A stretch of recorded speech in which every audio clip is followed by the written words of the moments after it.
Whoa! What'd you do? Oh, I forgot my mic. Usually I have my mic off camera, and I walk in with my mic so I can talk. That's why I said, whoa!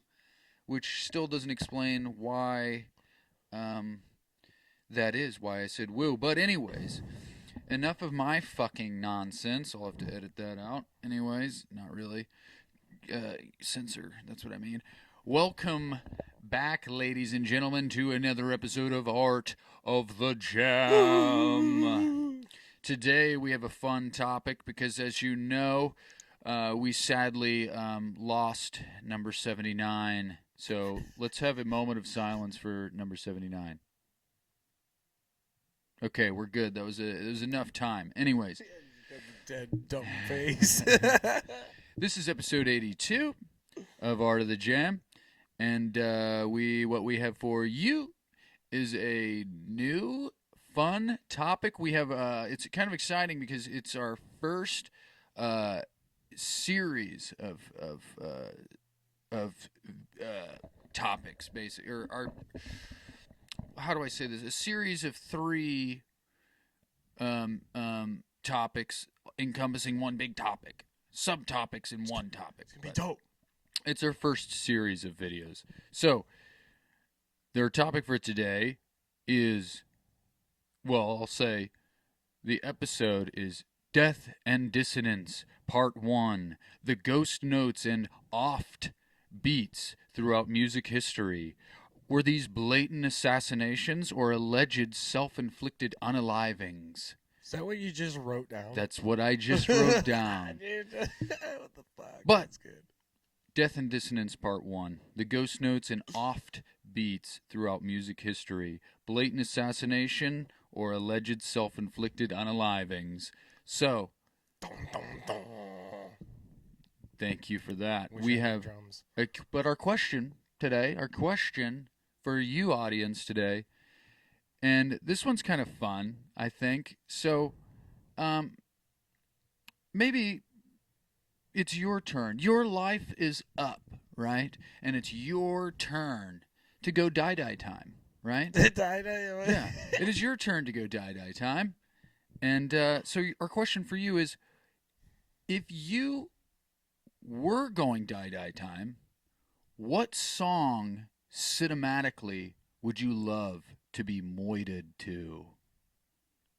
Dun, dun, bum. Your life is ending in a movie. Dang. What song is playing in the background?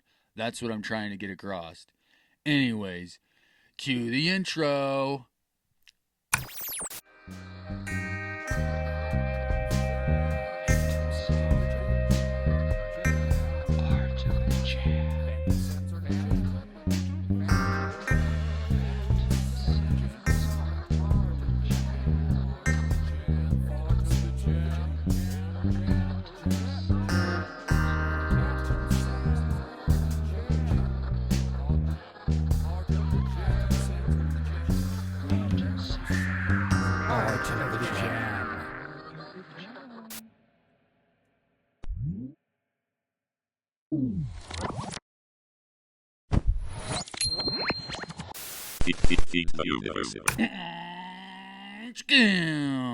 Alright, you're a race car.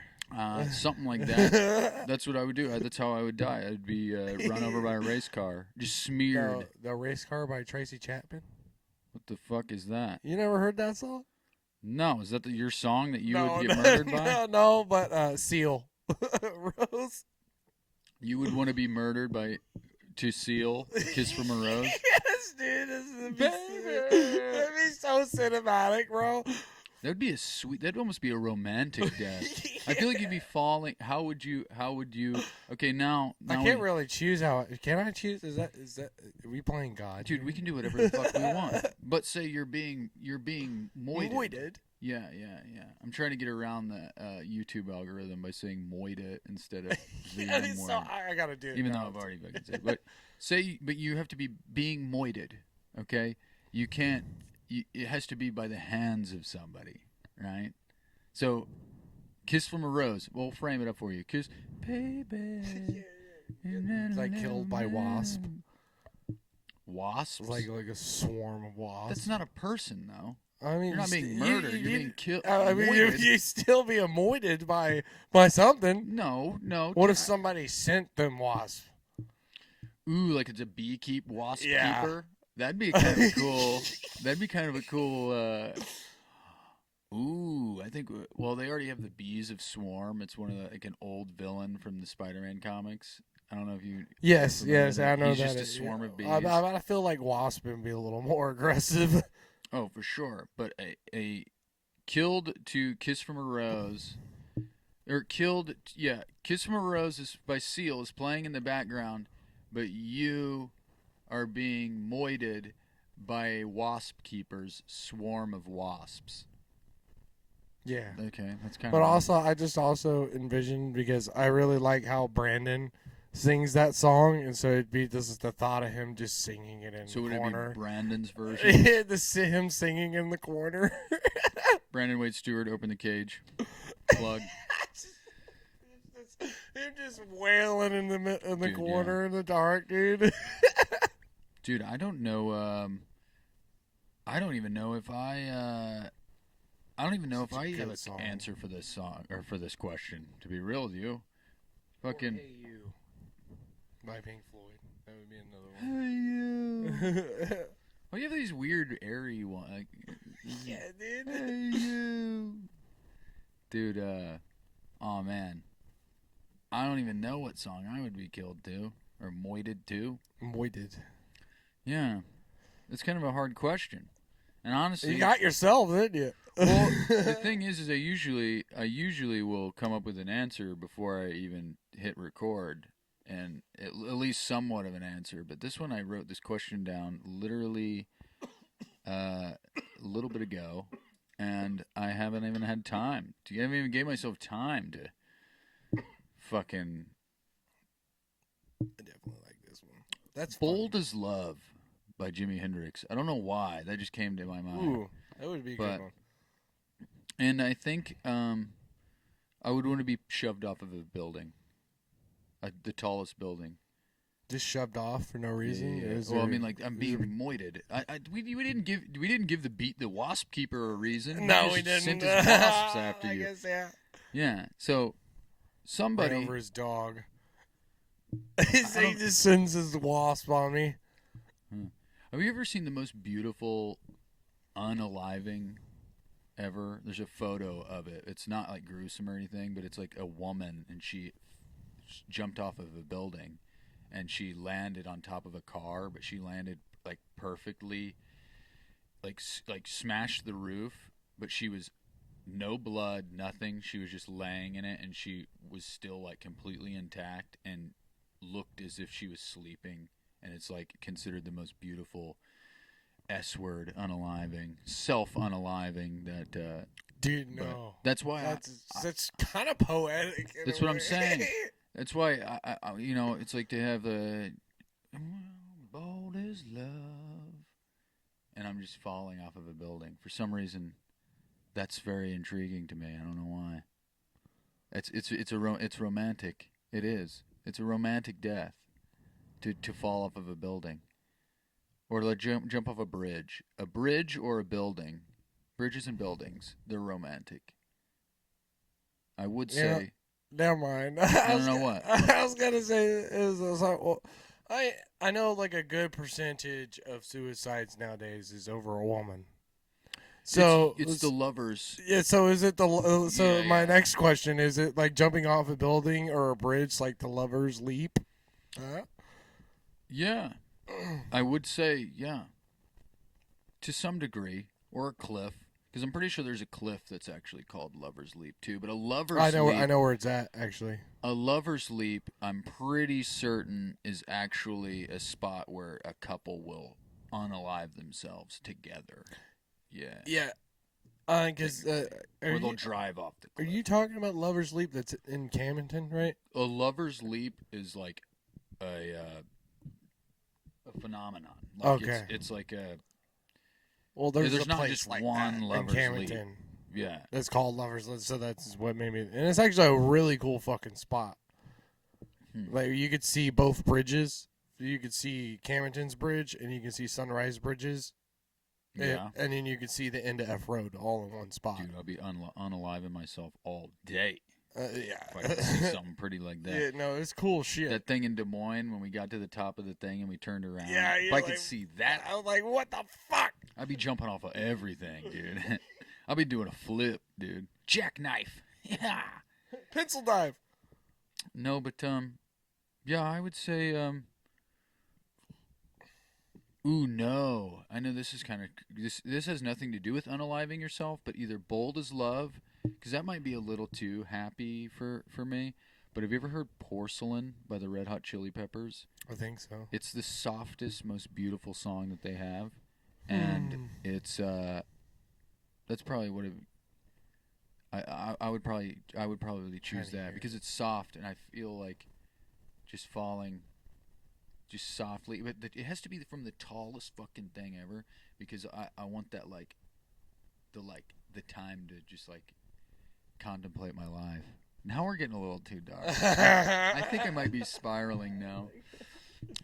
Yeah. So, but you know, to be honest, we were kind of diving into some dark territory with the show, and so I feel like after this 3-part series, be wearing cloaks.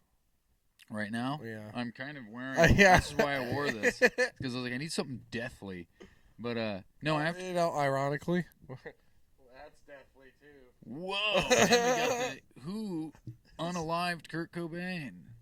I'm only saying unalive because it's funny to me. I don't really care about the algorithm that much. Reverse dead. Yeah. Reverse, yeah. Or wait, no, reverse alive. Oh, yeah, reverse alive. Oh. Unaliving. Oh, yeah. It's the same thing, dude. Yeah. Jesus Christ. It's made that complicated. No, die time.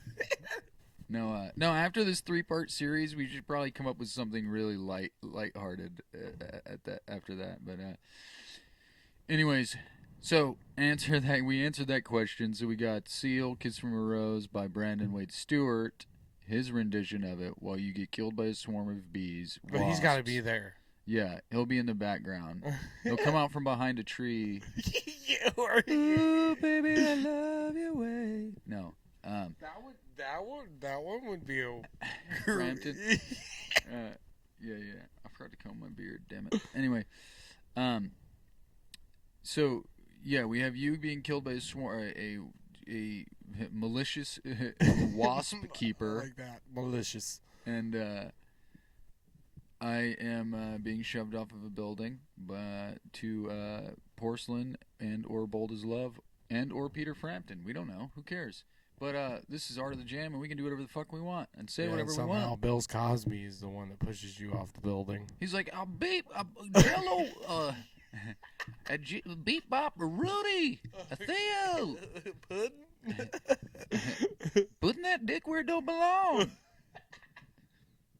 And he just says a beep, a skip, a rap, a rip, rap, a beep, bop, and then he just shoves me off the building. And I go, no, beep, beep, beep, beep, a boop, bop. Yeah. He razzle-dazzled me. Razzled and dazzled me. But fuck.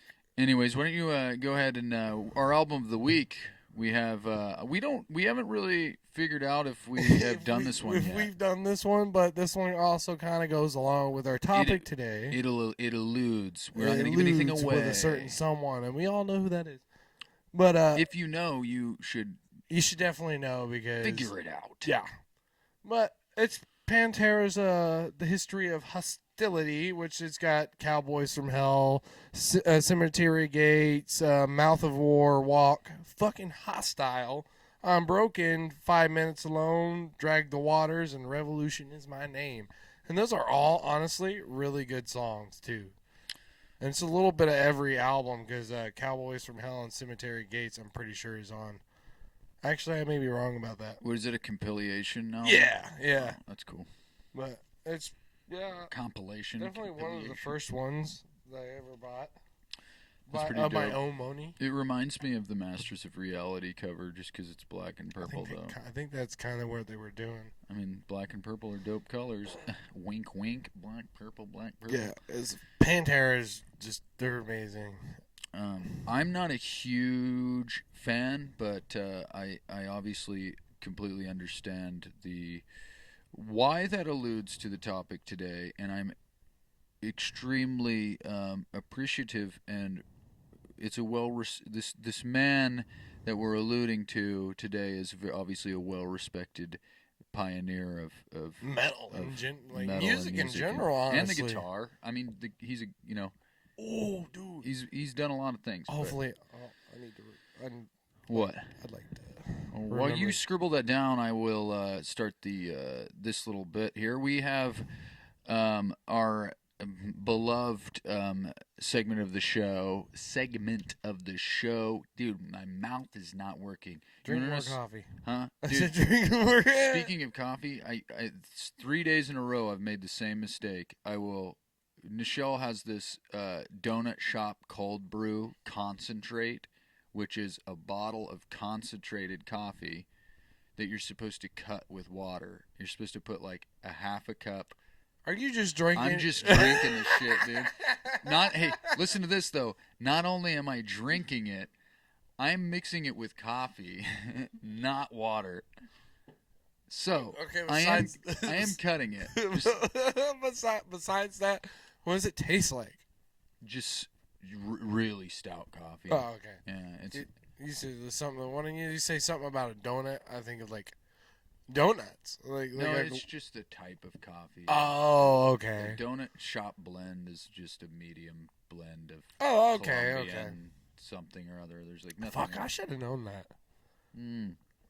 But no, like you take a little nip of it and you're just like, ooh. Like get goosebumps right away. But I'll just I'll drink my cup of coffee down to like, I'll drink like a third of a cup of just a normal cup of coffee, and then I'll just kind of top it like with a little beep beep. I don't put like a whole cup of it, but I'll just top it off with it, and it's not great, but it's like kind of stiff and gets me going. But I've been totally abusing more than I ever have. Man, but I've been abusing the shit out of it. Good thing you're not boofing it. Well, get ready for this. No. You said, yeah, I got a funnel for that, actually. Just wait till the next episode. He's got a tube. Where's that going? You just pour a whole cup of coffee behind you? Dude, yeah, coffee enemas, dude.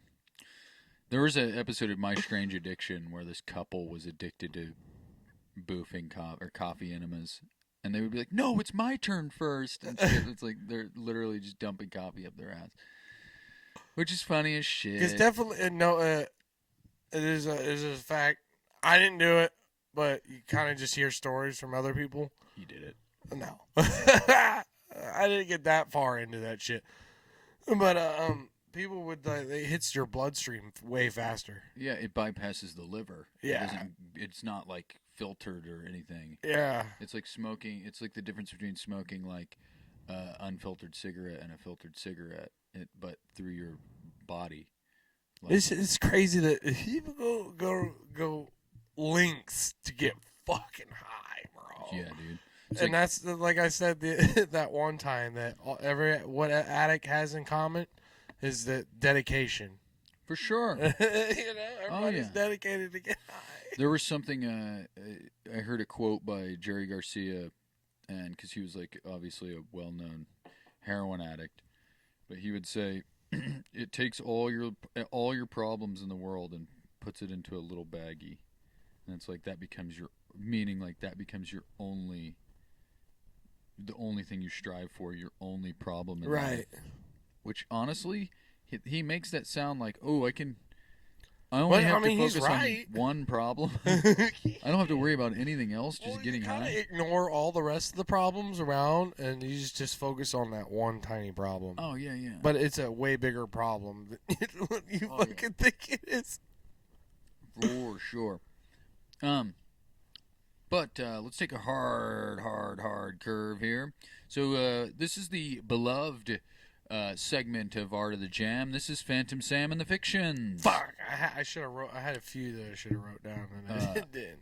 I've had some saved up just because from the lack of film, we haven't been filming as much because we were on tour and whatnot. Right. So. But I'm going to start with the second and third one because the first one I wrote last night. So I'm going to do the old ones first. But so you don't have any? No, Did I? not Okay, this that's week. fine. That's cool. We got a lot of shit to get into. So, Phantom Sam and the Fictions. This is fictitious. Oh, I have to do the spiel, I guess. But Phantom Sam and the Fictions, for those of you who do not know, this is the segment of the show where, over the course of the week or 2 weeks, one or if not both of us will come up with a list of 2 to 3, 4, 5, 6, 7, 8, 9, 10 fictitious band names, where we'll basically discuss what type of music they would play, what their who they would open for, or the name of an album or something, or what. No, we just talk shit about it, and it's fun. But fictitious band name. That being said, fictitious band name number 1, the Sneaky Peas. What do you think? The Sneaky Peas. Very dark because I hate peas. Well, this is like pee, like urine. Oh. Yeah. Well, I guess I guess it goes in a dark direction. this is actually because of my dog peeing in random places. Sewer rat punk. Sewer rat punk. The Sneaky Peas. They play Swamp Fest, that skateboard fucking festival. It's like the most. Yeah. Swamp Fest is like the most dangerous festival ever. Where is that at? Florida. I mean, I guess, yeah, that makes sense. I feel like if you're gonna have the most dangerous festival in the world, it has to be in Florida. No, Louisiana. No, Florida. It's They don't give more swampy in Louisiana. I feel like. Yeah, but the swamp thing makes sense. I'm saying the most dangerous festival ever, Florida. Nobody gives a fuck. Everybody's drunk in Florida, and they don't give a single fuck about it. That's true. COVID didn't exist in Florida. It didn't here either. I know, but it really didn't exist in Florida. But the Sneaky Peas, gutter punk, is that what you basically said? Well, sewer punk. Sewer rat punk. Sewer rat punk. Who do you think they would open for? Fuck. There was not Blink 182. There was another big. Somebody more grosser than that. Yeah, I feel like they're pretty tame for punk. Yeah. Pop. That's like pop punk. They're a British one. Them British punk bands. Yeah, they're all gross. Yeah.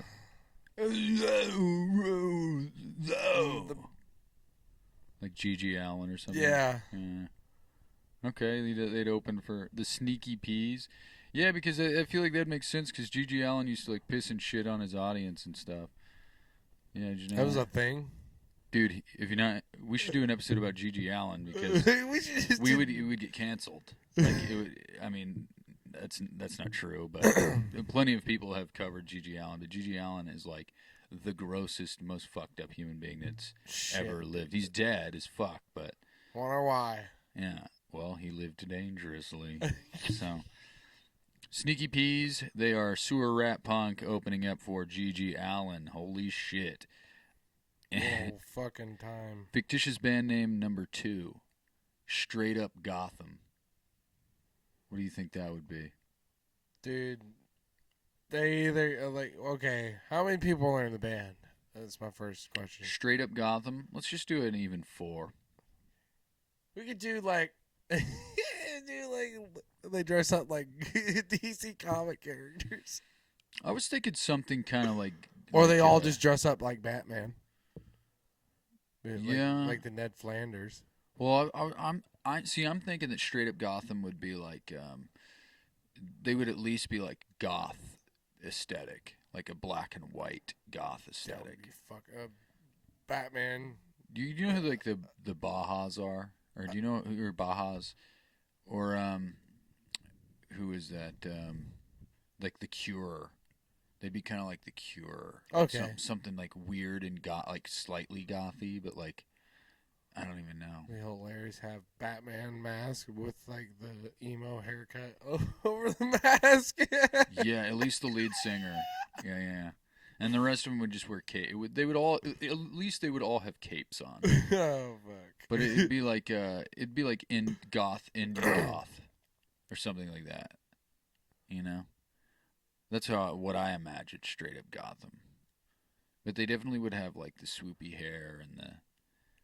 Because Baja's like the song Bela Lugosi's dead, and so I definitely like trying to think of what they would sound like. If we're going to goth, I guess obviously it'd be like emo-ish. Yeah, but just I feel like goth is like classy emo, in my opinion. Like suits instead of, well, I guess emo dudes wear like, well, at least like early 2000s, mid 2000s emo. They were like wear like pinstripe black vests and ties and shit and whatnot. But with Chuck Taylors, Yeah. for some reason, which that bothers me. But anyway, that's for another episode. Let's just do one about shoes. Yeah, shoes musicians shouldn't wear, or I don't know, or no shoes at all. No, it always. I will mention this. It makes me so mad to see people wear tennis shoes with a suit. I'm like, dude, grow up. Yeah, you just look like a little like. You remember like your mom fucking dress you, dude. Exactly. It's like like everybody has that baby picture of them in like their parents' shoes and they're just like butt naked. That's what it reminds me of for some reason. It's like a little baby in like their grandpa's cowboy boots. The top of the cowboy boots goes up to their hips and they're just like butt naked. Yeah. Being a baby. It's like that's what I imagine. It's like that's just a fucking. It's just baby. Yeah, fucking grow up, dude. Where's your fucking parents? Have them come get you. Funny. Yeah. But so indie goth, kind of in the vein of The Cure. Let's fictitious band name number 3. I came up with this last night. The Paisley Blazers. I dig that. Yeah, I kind of like maybe. Do you got a story for that? Oh, me and Michelle were just talking about getting married, and I was like, I'm just gonna wear one of my Paisley Blazers. Because I have Paisley Blazers. And I never wear them really anymore. So I was like, that's a dope band name though, Paisley Blazers. But, yeah, I feel like they would be some sort of, what color is Paisley? Paisley isn't a color. It's this is almost this is a type of texture fabric. Like a design. Okay. Yeah. I was like, I don't even know if that is that a color. No, the Paisley Blazers. I feel like purple. Yeah, it does. Paisley does kind of just make me think purple, even though it's not inherently one color. When I see it, it's almost like almost the color of your Boy Jordan jacket. That's what I think of almost. Right, like this kind of. Yeah. But the Paisley Blazers, I feel like they're some sort of I feel like they're a very like 60s vibe. Just because of Paisley is like a very 60s right thing. The Paisley Blazers. And if you imagine like the whole band in Paisley Blazers, it's like that's pretty suave, dude. They got to be playing something. I could also see it though, them being like some kind of like 60s, like almost like country twang to them for some reason. I don't know why. Like almost like a western. They could be like a western band or something. I don't even know. I have no idea. Haven't given that one much thought, but the Paisley Blazers. Yeah. You say 60s, like a 60s vibe, like. Yeah, look. I just choked on my own saliva. Anyways, that happens. I imagine them as like some sort of like 60s vibe, like almost like westerny. It doesn't even necessarily have to be country. Yeah, it could be like almost like riding a horse music. Yeah, but that doesn't inherently mean like country, because like I feel like you can ride a horse. Wild West, dog. Well, you could ride a horse to any song that Quentin Tarantino uses, and he doesn't necessarily use country music. That's not even. That was more like bluesy, like twang.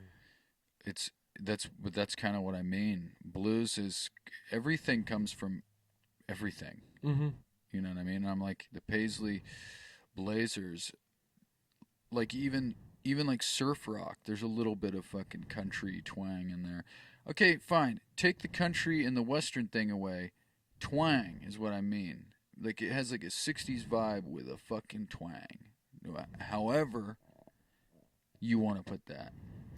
I'll just say twangy classic rock. I don't know. Fuck. Saddle up, motherfucker.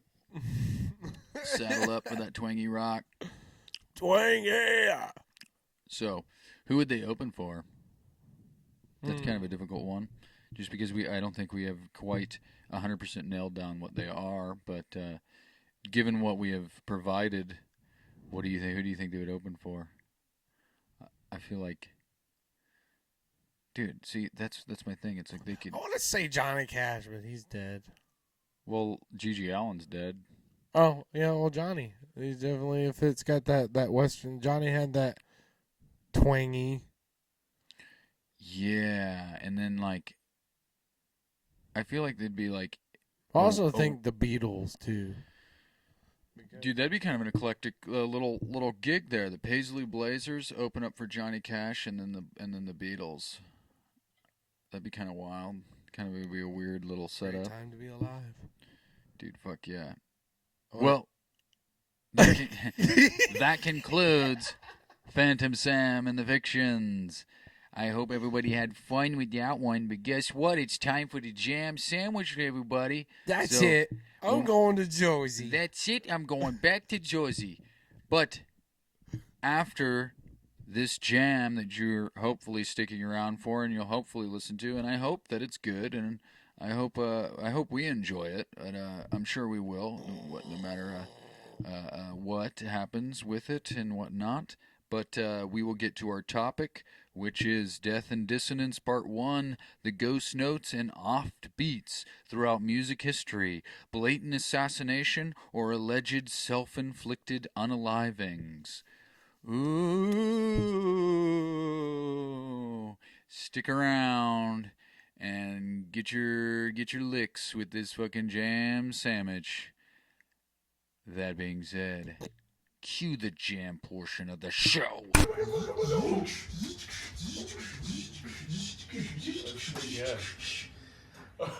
Jambot online. Beep boop boop bop beep. Welcome to the jam portion of the show, ladies and germs. I know. Anyways, so we're here, and we are. We might be queer. We don't know. Anyways, I know. I was trying to say it in a tasteful way, not in a rude way, because my sexuality is questionable. Anyways, let's get on with the jam portion of the show.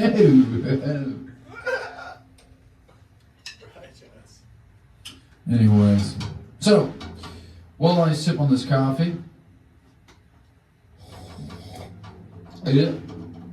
I will explain. So, for those of you who don't know, the jam portion of the show is where we have a little velvety sack of magic dice, and a velvety sack, none of that chicken skin.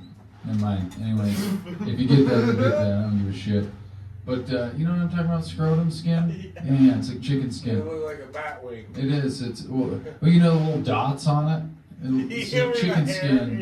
Chicken skin has the same texture as scrotal skin. Dude, I love that. There was a show called Scrotal Recall a while back. Yeah. It was about a guy who got herpes, and every episode was him tracking down another ex-girlfriend to tell them that they need to get checked out. It only lasted for a season, but it was a good show. Because it starred Johnny Flynn, and he's a really good musician. I really like Johnny Flynn. But, anyways, this is the portion of the show where we do a jam with our velvety sack of magic dice. And on each dice, there is a key of music, a quality of music, a time signature of music, and an accent beat. So, Space Camp is going to roll the 2 key and quality that pertain to me, for the most part, and I am going to roll the time signature and the accent dice, and then we're going to try to pull something. We're going to try to pull something out of our asses. And, you know, you're going to bear with us.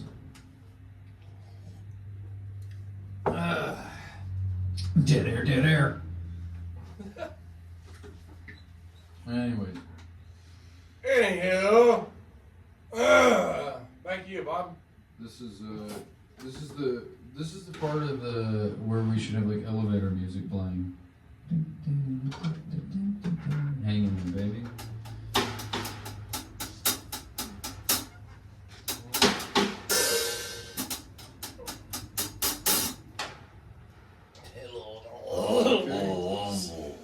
And we're gonna do a count of 7 and then roll. I did that on the last episode. Well, because on weekly feedings, it just so happened every episode I'll do, because you can hear the dice roll, and so I'll do 1, 2, 3, 4, 5, 6, 7, and then it rolls. And so I'm like, it's just, it is what it is, some sort of superstition now. It's the 7s, 3s, and 7s type thing. Anyway, but 1, 2, 3, 4, 5, 6, 7, roll. Great. So let me do some math real quick. Hell yeah, we love that. Okay. Cool. All right. What do you got here? Og and E. Og and E? Mm-hmm.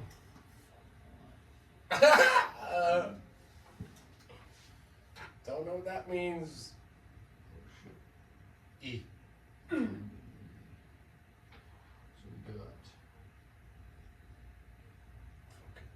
Stop it. Just for the love of God. So, our roll for today is, we have the key of E. We have a quality of augmented. We have a time signature of 2-4 with an accent on the 2. I will repeat. We have the key of E. We have a quality of augmented. We have a time signature of 2-4 with an accent on the 2. Without further ado. It's my favorite accent because of that. I say that every time, but every time we get a 2, an accent on the 2, without further ado, we bring it to you. E augmented 2-4 1 2 1 2 1 2 Jesus 1 2 fuck. 1 2 1 2 1 2. Shit. All right. Dude, I feel like we've done this one. I'm sure we have. That's kind of cool. Now we're starting to Repeat. Yeah. I like it. I like it too because it's necessary. You know what I mean? It's like we have a chance. Even if we did get it before, it's like we now have a chance to do it better. 1 2's somewhat easy.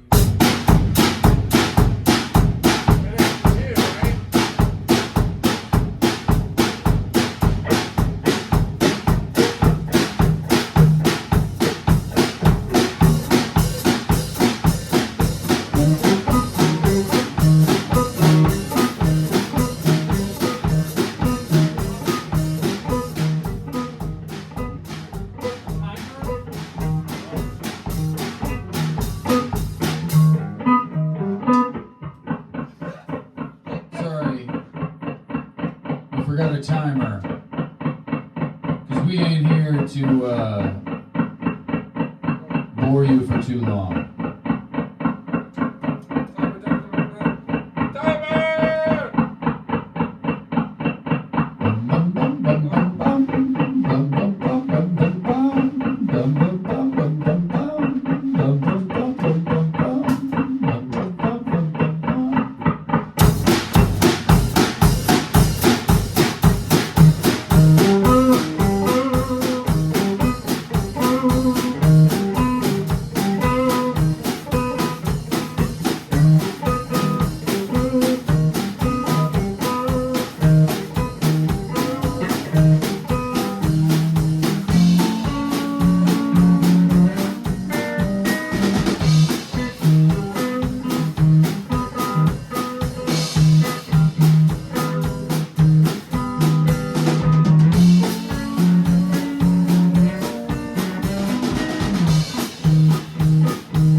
Hell yeah.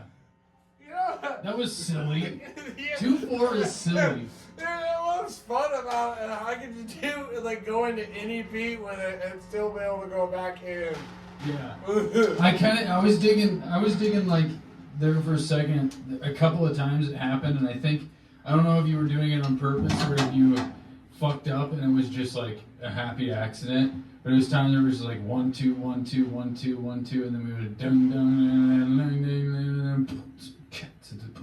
like it was just like you went into like cut time for a second, and then you would like. The only reason it makes me feel like it was a mistake is because like you didn't like hold that out. You waited for the one. Or like, not the one, but like the beginning of a measure, and then you go back into it. So it was like, but it was like it was beautiful. I thought it was fucking dope. It's like it was just like I love when time changes just for like even a split second, because then I'm like, I don't know. I think it's fun to like. I think the beauty of jam, the beauty of music is holding something together, but in like a volatile manner. So Right. It's like, because jam is volatile and fragile, and so it's like whenever it starts to fall apart, and then but you follow each other as it falls apart, and then you just try to like scoop up the pieces and put it back together again, like musically. I really fucking love that shit. But anyways, I hope you guys enjoyed the jam.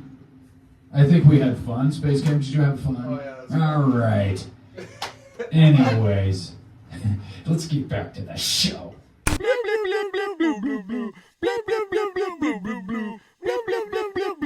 You keep doing it. I hope that you enjoyed. I hope you enjoyed that jam part of the show. Part of the jam. It's a cool jam. Yeah. It's a cool jam. Hope you enjoyed it. There's literally no rhyme scheme at all to my words here. Anyways, welcome back. I hope you enjoyed the jam. We couldn't get enough jam, so we thought we would just do an acapella fucking barbershop jam here. We're the barbershop bros. The barbershop jam. Yeah. Barbershop Bros, check us out on all streaming platforms. We do a little flamenco too, where it's called the Barbershop Brochachos. But honestly, that would be fucking dope. Yeah, but it's no instruments, just a cappella barbershop. Yeah. We're the incredible singing mouth band. Anyways, guys, I hope you enjoyed the jam. We are back, and we are here to start part 1 of Death and Dissonance, which is the first part of our 3-part series of, the moidous and misadventures in throughout music history. We here to talk about moid. Yeah, and if you don't like it, we're going back to Jersey. That's what's going on here. But today, I want to, normally, the past couple episodes, I have, I know we've only done a few topics of this new iteration of the show, but I've kind of held the court with the topics. So today, part 1, Space Camp is going to be leading us in this conversation here about these 3 musicians that met unfortunate endings in mysterious circumstances. So, you got coffee in that cup? Yep, we're gonna need some. All right. Well, we only got so much, so you put what you need, and then because I'm definitely gonna need it. I need abuse, and we need to abuse it. Is it using you, or or is it you using it? I'm not using it at all. I'm abusing the fuck out of it. Like, I'm not okay. Does the caffeine have a hold of you, or is you have a hold of the caffeine?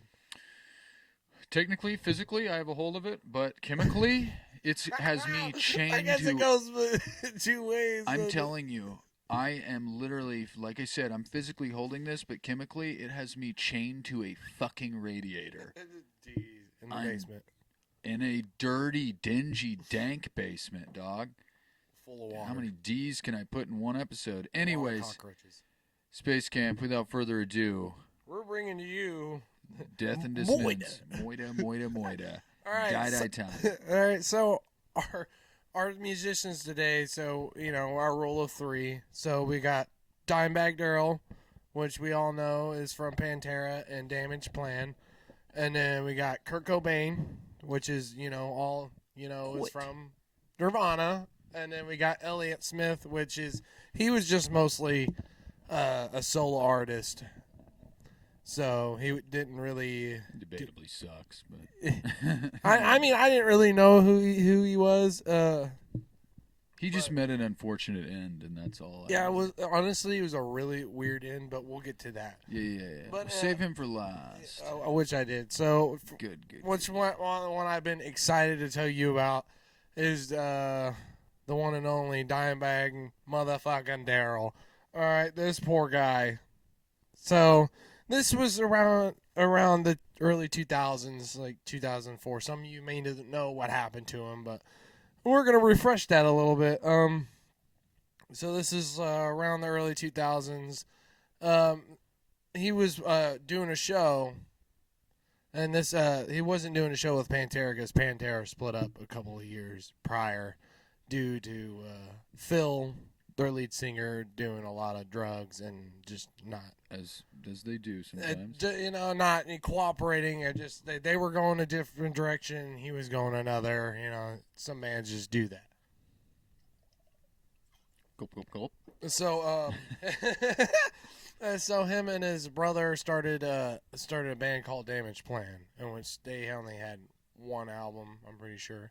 Yeah. But it was really good. But so they were playing a show. This dude named Nathan Gall. Nathan Gall just thought that Dimebag and Pantera was stealing his music. And so, a couple weeks prior to this, his friends told him that it was a crazy idea, and he got out of a mental institution. This dude that thought they were stealing the music was in the mental institution. Yeah, Nathan Gall. Okay.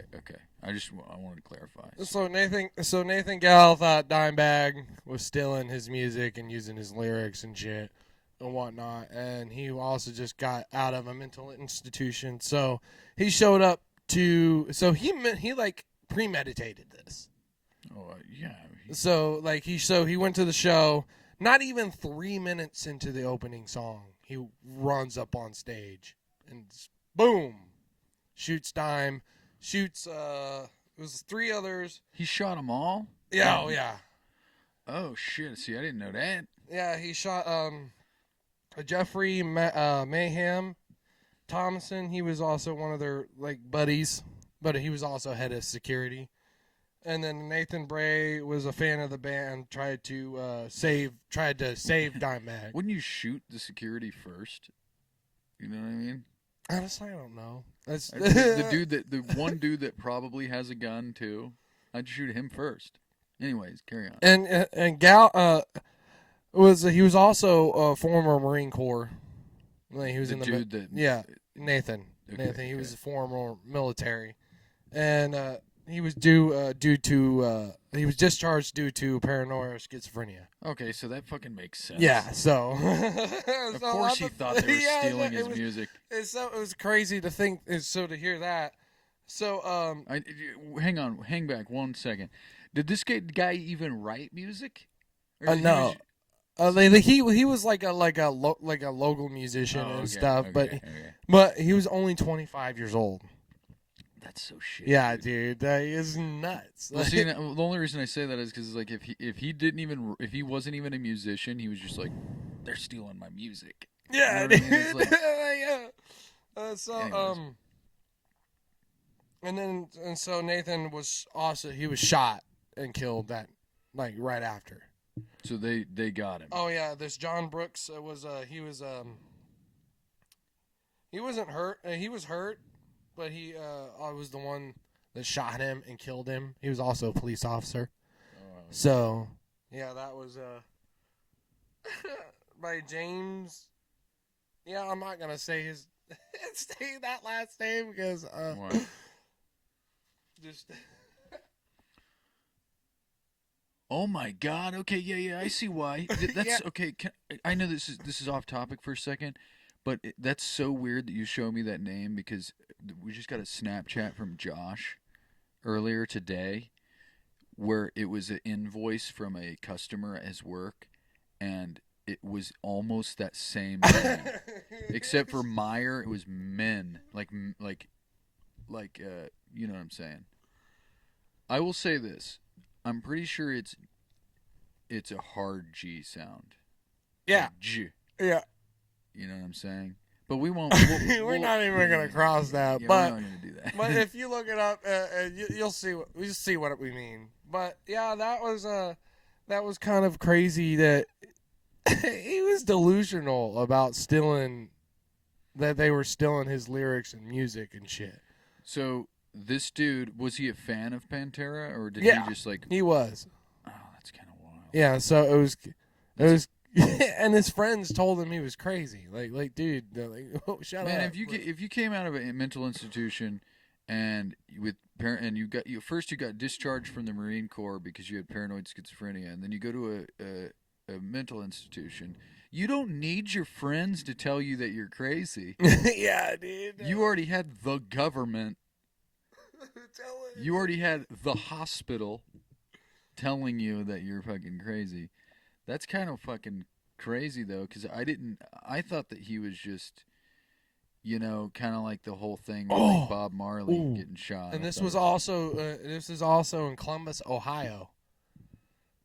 It was at the Alrosa Villa. So I thought that was pretty interesting. What was interesting about It was just, the location? if we ever play there, that'd be nuts. Columbus? I think we drove that through there. venue. Oh, yeah. We definitely were in Columbus for at least a few minutes. Yeah, so I just really just stealing his lyrics, dude. That's kind of wild. Obviously, I feel like if you have mental trouble out there, you should find and seek help. You should seek help, definitely. But that stuff is so intriguing to me, like how people, how skewed some people's journey from point A to point B is through. Oh, and he also killed one of the venue staff too. Was it the concessions guy? He's just serving up nachos to everybody. All it said was employee. It didn't go into anything. So let me summarize this. So, dude is in Marine Corps. He gets discharged for paranoid schizophrenia. Goes to a mental hospital. Stews up a crazy fucking plot to kill Pantera because he thinks that they are stealing his music. And he's a local musician himself. He goes to the show. This was, but let me clarify that it wasn't a Pantera show. It was a Damage Plan show. Okay. And Vinny and Dimebag are brothers, and they're a part of Pantera too as well. Oh, so he was just like, there's members of Pantera there. Yes. Okay, so Damage Plan show. A Simple Plan show. Just kidding. If anybody remembers Simple Plan, it's a deep cut. Anyway, Damage Plan show. And then just fucking not even 3 minutes in. Yeah, dude, who rushed the stage? Dude, you could have at least like enjoyed a little bit of the show. Because even if you're crazy like that, you have to know like there's consequences. It was December 8th of 2004. Oh shit, that was 6 days after my birthday. My 12th birthday.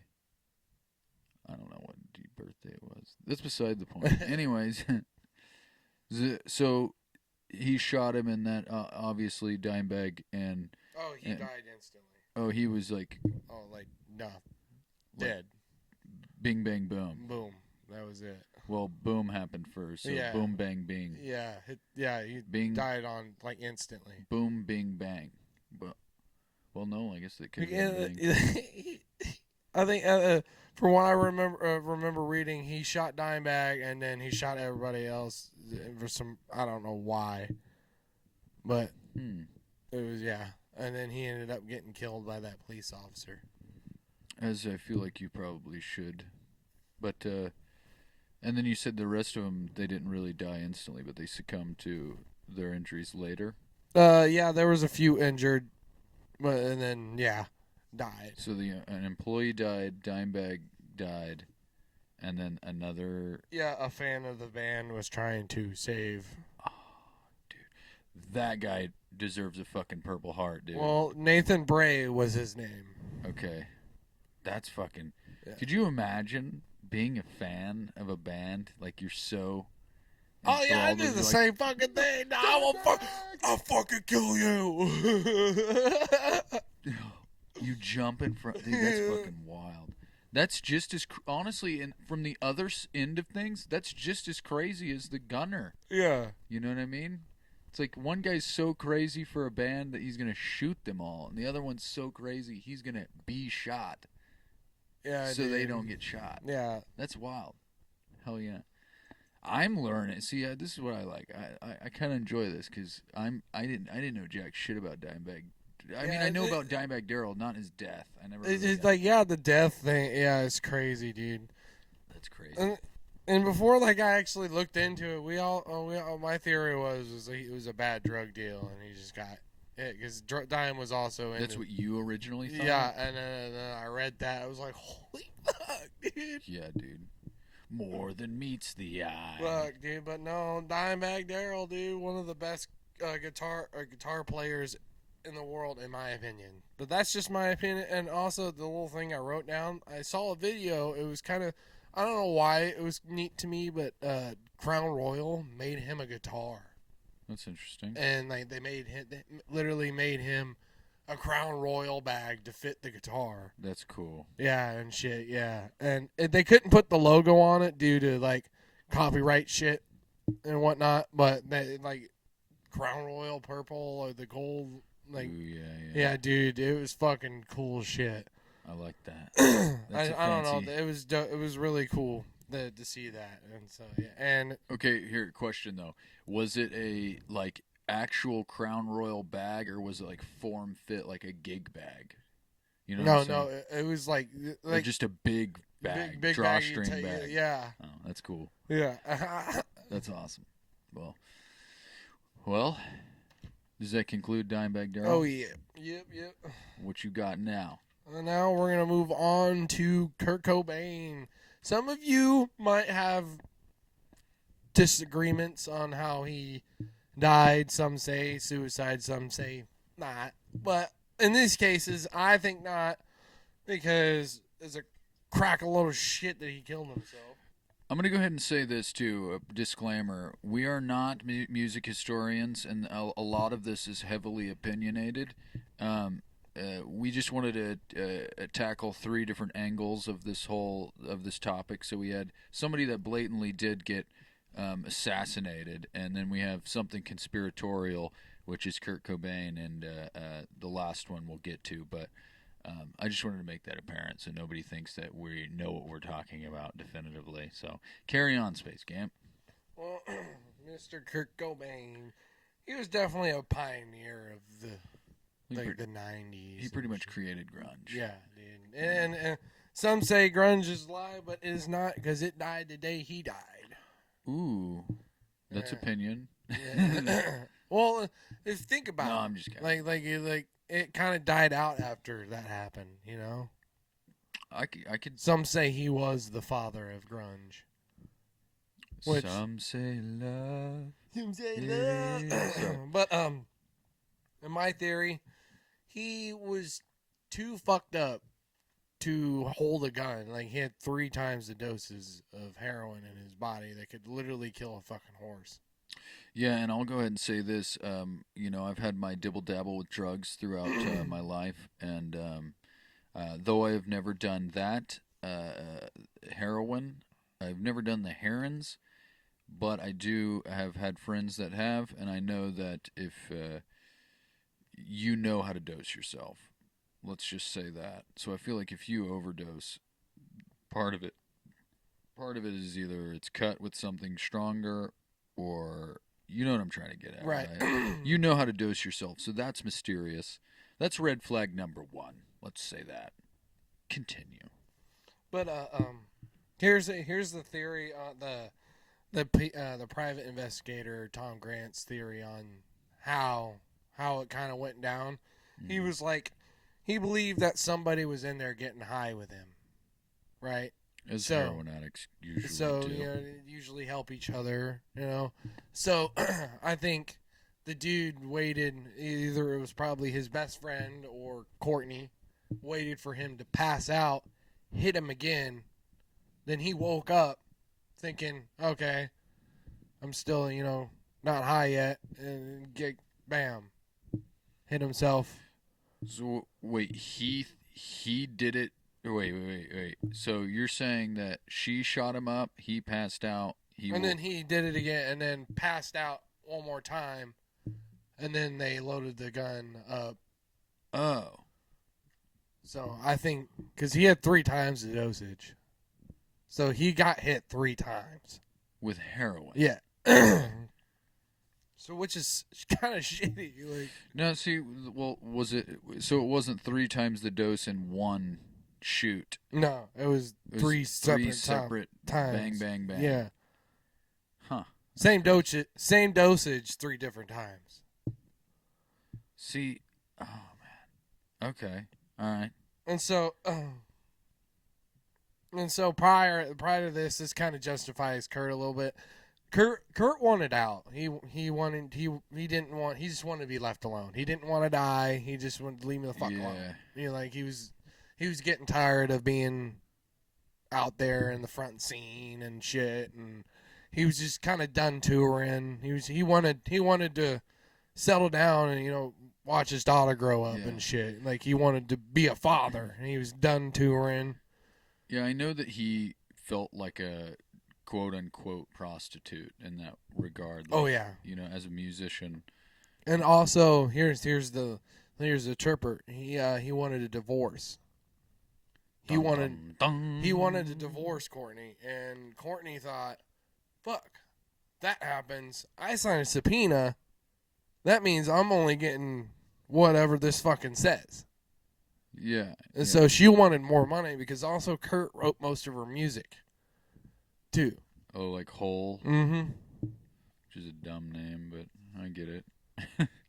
So he wanted, the divorce, and also they didn't find him 3 days until like 3 days afterwards. So they say he died April 5th. They didn't find him till the 8th. Yeah, in this book I was looking at earlier, it has his unaliving letter, and it has the police reports, and the letter from his nanny. That's like, why would you wait 3 days and not like? It was. I'm pretty sure it was before they found his body, but the nanny left him a note and was like, why haven't you? You have 2 kids and a wife. Why haven't you let them know where you were in 3 days? Like, you're irresponsible asshole, pretty much. It's like, what she doesn't know. Yeah. He's got his brains blown out in the greenhouse. Here's what's fucking weird to me. That his credit cards were attempted the 6th and the 8th. Were what? They were used? Yeah, they were used. They were attempted to be used. They were attempted to be used. Because they closed out, I guess, supposedly closed his bank accounts the day he went missing. But, and so, what was it? Yeah, just literally just canceled all the credit cards, debit cards, everything after she noticed him went missing. And then in 2014, the private investigator found a note stating from Kurt that he knew that all she wanted was money. Dun dun dun. Yeah, it sounded like he was starting to really hate her. I mean, I don't know if you've ever seen live videos of her or interviews with her, but she's a fucking lunatic. That's for sure. I could only imagine being with her. Yeah, and dude. on drugs together. So, and it was found in his like garden house, I guess, whatever the fuck. Yeah, it's like a greenhouse, like Green, sunroom yeah. thing. Yeah. Because there's this song by the band the Mountain Goats, and there's a line in it where he says, "Way out in Seattle, young Kurt Cobain snuck out to the greenhouse, put a bullet in his brain." That's fucked up. But I love that. I don't think it was actually necessarily a greenhouse, but that's how I describe it, only because of the Mountain Goats song. Some things you do for money, and some you do for love. But he died April 5th, 1994. Ooh, it's coming up. That's Oh, yeah, it is. That's crazy. So, I guess that wouldn't be right. It wouldn't fucking matter at this point in time. But in our timeline, it would be almost April 5th. Yeah. Nirvana. Actually, that'll be this fucking weekend. You think? What's crazy about this book is this was from a school, and it has like, Jessica Decker loves Kurt Cobain. I love Kurt Cobain. I'm a negative creep and I'm stoned. It's a good song. Stony, stony, stony, stony. And then somebody wrote, Nirvana means perfect stillness, eternal bliss, tranquil extinction, no rebirth, calm joy, extinction varies. It's kind of weird. I'm just reading this for the first time. But Is that? This is the letter from the nanny. So it says, Kurt, I can't believe you managed to be in this house without me noticing. You're a fucking asshole for not calling Courtney and at least letting her know that you're okay. She's in a lot of pain, Kurt, and this morning she had another accident and now she's in the hospital again. She's your wife, underline, underline, and she loves you and you have 2 child together. That is a copy of a note left by the male nanny, Callie, for Kurt at the Lake Washington house. So, I don't know what that means. Can you read that that note? The unaliving note? Well, it's a literal, like, yeah. So, but I'll try my best. So, I think it says Boda, Buddha, something. It's what he called her. Oh, okay, that makes sense. From the tongue of an experienced simpleton who obviously, it's kind of cut off actually. Now that I look at it, rather be an emasculated infantile complainer, this note should be easy to understand. All of the warnings from Punk Rock 101 over the years since my first introduction to the, shall we say, ethic, independence, and the embracement of your community has proven. See, it's cut off for some reason. Like he copied it from a fax machine. So like this half right here, as you can see, is like some of all the letters or all the words on this side are cut off. I just realized that. So I'm going to try my best, but the independence and the embracement of your community has proven something. I haven't felt the excitement of listening to as well as creating music for some time now. It doesn't affect me the way in which it did for Freddie Mercury, who loved and relished in the love and adoration from the crowd, which is something I admire and envy. The fact is, I can't fool you, any of you. It isn't fair to you or me. The worst crime I can think of would be to be faking it and be pretending as if I'm having 100% fun. Sometimes I feel like I have to punch in a time clock before I walk on stage.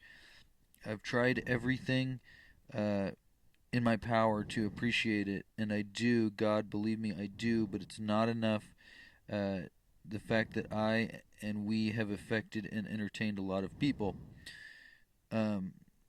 Narcissists who only appreciate things when they are too sensitive. I need to be slightly numb in order to regain the enthusiasm I had as a child. On our last 3 tours, I've had a much better appreciation. People I've known personally and as fans of our music, but I still can't get I can't get I can't get a simply love. I simply love people too much so that if I. Oh my gosh, it's all handwriting. It's weird, making me feel too fucking sad. The. And also, by the way, you'll notice how the handwriting will change too. Yeah, toward the towards the end. Too fucking sad. Too unappreciative places. Jesus, man, why don't you just enjoy it? I don't. You have a goddess of a wife who sweats ambition and empathy, and a daughter. Uh, oh my God, full of love and joy. Every person she meets, one is good and will do her no harm, and that terrifies me to the point to where I can't stand the thought of Francis becoming the miserable, self-destructive, something of or other that I become. I have it good, very good, and I'm grateful.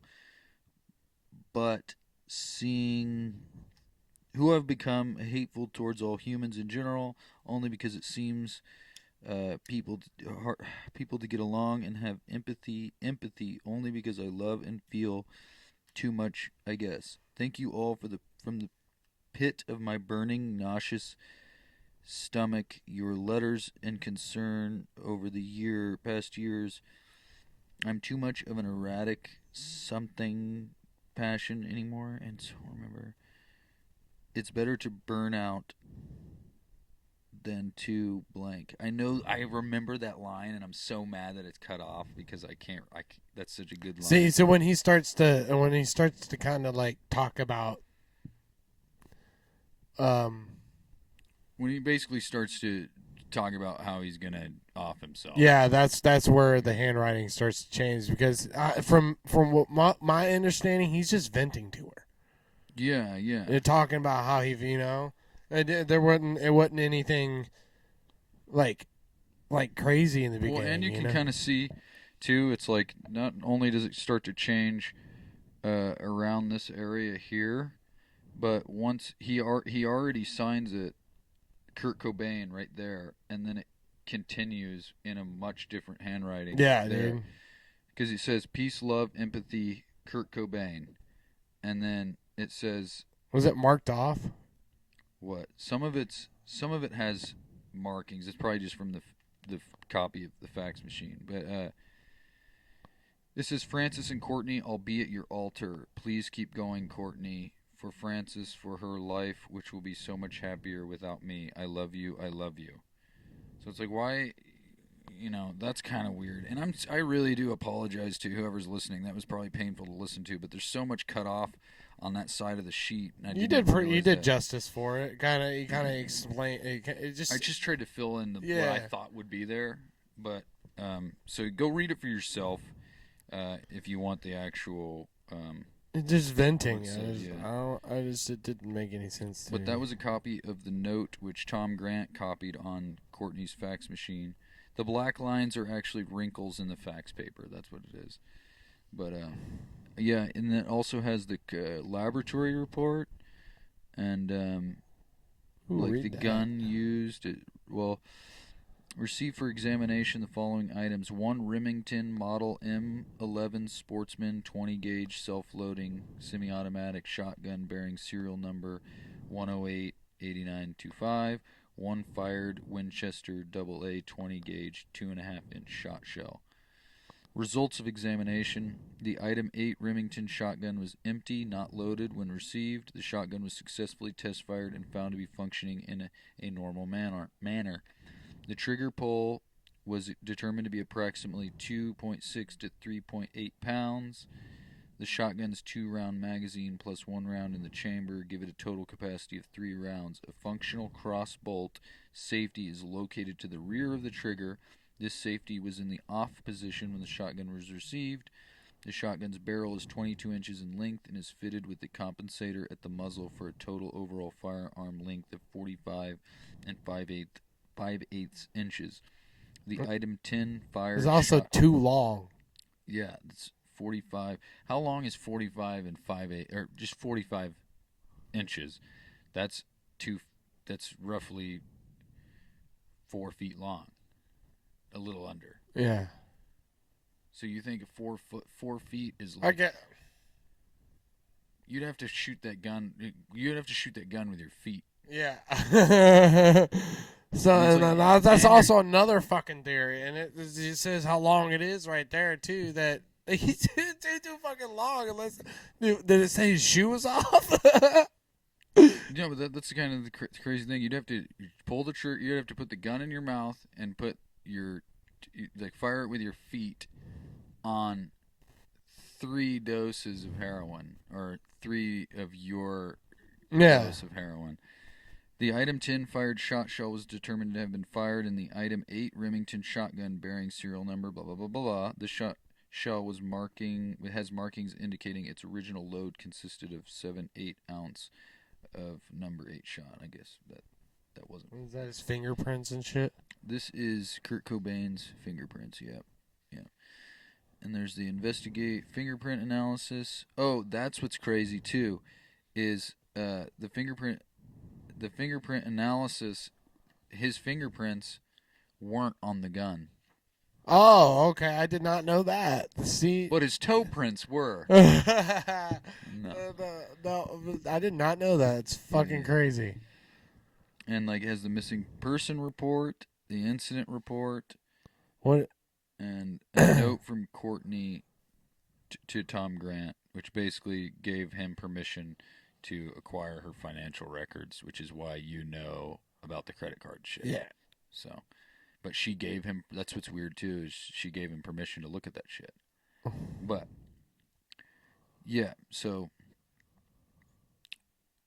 yeah, it says Mr. This is the missing persons report, and it says, what was it filed? When was it filed? Date reported 4/4/94. And then he was found dead. So how long was it? So what does it say? How long he was? Not before it was reported. See, there's the thing. I can never find that. Well, this is kind of weird. So, incident report. It was date and time reported 5/2/93. What? Okay. So that doesn't make any fucking sense. Yeah, no, I'm kind of confused, but yeah, it says Mr. Cobain ran away. This is missing person claiming to be Kurt's mother, who was not note the mention of Detective Terry, who was later moited. See, that's kind of wild. How long was he missing before they reported it? Well, see, this is what's weird, is this missing persons report says that the date he was reported missing was the 4th, right? It was the 4th of 94, but this incident report, okay, this is a different one. So he overdosed previously. Before, and didn't die. So that's in 93, in May of 93, so roughly about a year before he died, he overdosed. So they used a hat. Yeah. Because that makes sense. Sorry. So they reported him missing the 4th. He died the 5th. Didn't find him until the 8th. That sounds about right. So my thing, how long was he missing before they reported him missing? I didn't see any of that. Should ask. That's another question I should ask Google. Fuck. Yeah. Maybe, honestly, we might have to revisit this topic for another episode. You know what I mean? Because honestly, Kurt's is just like, it's a big conspiracy, and there's a lot of loopholes and a lot of fucking shit that. Yeah, and a lot of stuff and new stuff comes out all the time. So it's like, we might be talking about something that we know now, and you never know, in like a year or so, something else might come out that, you know what I'm saying? And like, we have to, come up with more shit, I guess, or talk about the new shit. But That's kind of crazy though. To me, is the fucking fingerprint thing. That's got me. I didn't know that at all. Like I've Well, always now that's known. got my wheels turning. Now his fingerprints weren't on the gun. Yeah. That's nuts. Yeah. Well, no. And it does. Did it say whose fingerprint, or did it say any fingerprints were on it? It didn't. It doesn't say. It just said that his the fingerprint analysis, they weren't on the gun. Somebody wiped it. I mean, that's the only way that it Well, could have gone. yeah. Somebody completely wiped it, and so if there's no fingerprints on it at all, obviously it's your first hit. It was not a fucking suicide. Yeah, unless he was like wearing gloves and shot himself, and then his ghost took his gloves off. I don't know. That'd be some trippy shit. He's like little ghost gloves. Ghostly. Kurt Cobain and the Ghostly Gloves. It's like a Hardy Boys book. It's just the gloves. That just reminds me of the little fucking ghost dog from Nightmare Before Christmas. Anyways, so I feel like that's all we can really say about Kurt Cobain. Yeah, we're just beating a dead horse on. Yeah, I feel like if we continue with it, I'm just gonna sit here in silence, trying to think of what could be. But Get old Elliott Smith. He died on October 21st, 2003. And fun fact. Courtney Love, like Elliott Smith's music, and funny thing, and Kurt always thought it was funny that he made music to kill yourself too. Yeah, I totally agree with that. I mean, Elliott Smith, I don't particularly enjoy his music because it makes me fucking sad. I don't think I've ever heard it. But go on. But he was supposedly stabbed in the heart twice. And my thought on that is like, how do you stab yourself in the heart twice? Like, is that like out of do you have like a second? My thing too is not only how do you stab yourself twice, but how do you stab yourself in the heart once? You know what I mean? Because it's like a gun, you don't feel anything. You know what I mean? And it's over. It's like a knife. You're like, you have to be that. Elliott Smith has to be a hard ass. Like, he really wanted to die. But if he did it, he was also a massive alcoholic too. Oh, well. I guess that probably. And he was just honestly all around fucking piece of shit. Wow. This is just some of the things. Being an alcoholic doesn't make you a piece of shit, ladies and gentlemen. No, I mean, people just alcohol changes people. Yeah, it makes them pieces of shit. It definitely has that the capability to do that. But this is the story. Like him and his girlfriend were fighting that night, and then later on she locked herself in the bathroom, and then she heard him scream, and then she ran out in the living room. He turned around, fucking knifed. He's like, "Yes, honey." Yeah. Is something wrong? And the knife was sticking out of her chest. His chest. His chest, and then she called 911, and like 20 minutes later, he died. Damn. Honestly, I feel like, well, you know, you always have the chance to live if you don't remove it. You know what I'm saying? So him stabbing himself twice was probably, or whoever allegedly stabbed him in the heart twice. I feel like he probably could have lived if he just left it in the first time. And then this is kind of it seems like a dead giveaway. Honestly, is that then she filed a lawsuit against the family and the company and shit, and for earnings. That's always a fishy situation. Yeah. So that was pretty much, her name was like Jennifer Chiba. It's Chiba. Chiba? Yeah, Jennifer Chiba. Chiba. Yeah. Something like that. And so they're saying he killed himself, but that right there, like that story doesn't make any sense. Like I don't know how do you stab yourself? I don't like. Yeah, and wasn't there was something with his unaliving note as well? It was like I should have grabbed that one up too. I forgot about that one. I It was didn't very even short. see anything about a damn note. Well, see, this is the crazy thing about his note was that his own name was misspelled. Like, obviously you write a note and then you sign your name. Oh shit! His name was misspelled. It's Elliot with 2 T's, right? Yeah. It wasn't misspelled like horribly, but he only used 1 T at the end of his name. Yeah. Which is like, I feel like that was either laziness or somebody else wrote the unaliving note. Right. Yeah, I'm not gonna finish this. But no, but that was pretty much all I really found. There wasn't really anything too crazy. That he was just an addict and alcoholic. He just wrote really depressing shit. It was just kind of like a Debbie Downer, essentially. Yeah. I had a buddy in high school that he was one of those guys that just walked around all the time with headphones in, all the time. Every time I was like, "Hey man, what are you listening to?" He's like, "Elliott Smith." And I was like, he must be good if my good friend is listening to him all the time. And I listened to him and I was like, how has my friend not blown his brains out? Dude. Like, it's so, like, and I'm not knocking him. You know what I mean? It's like, there's plenty of people out there that love Elliott Smith's music. It's just so depressing to me, too.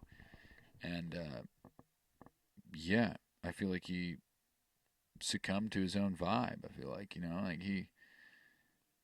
That's fucking crazy, and the stabbing. I still can't get over the stabbing. The stabbing I don't get wild. that.